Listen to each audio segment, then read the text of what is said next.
เคยปันนิกูเหนียวเคยเอิดทางคางไกลมิดปันในมองเวลาไม่ไอเบิร์นเรื่องหนุ่มมิดปันทีปรึกษา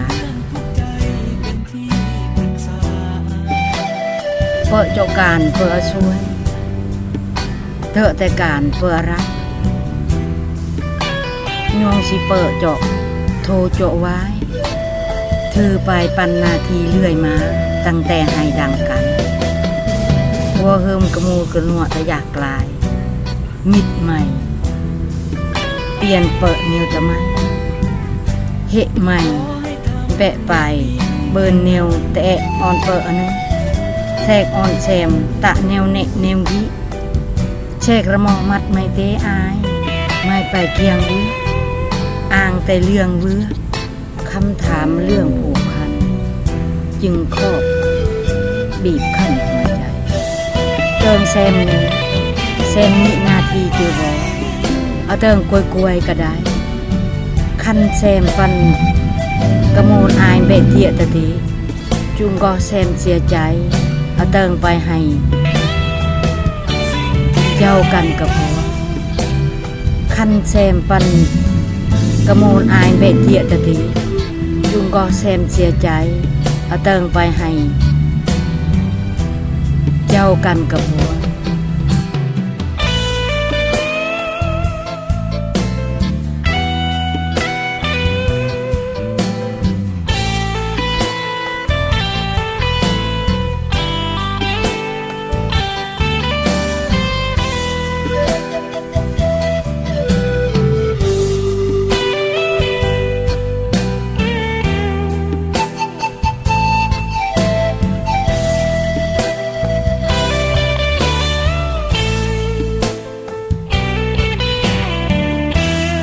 อีตะนาที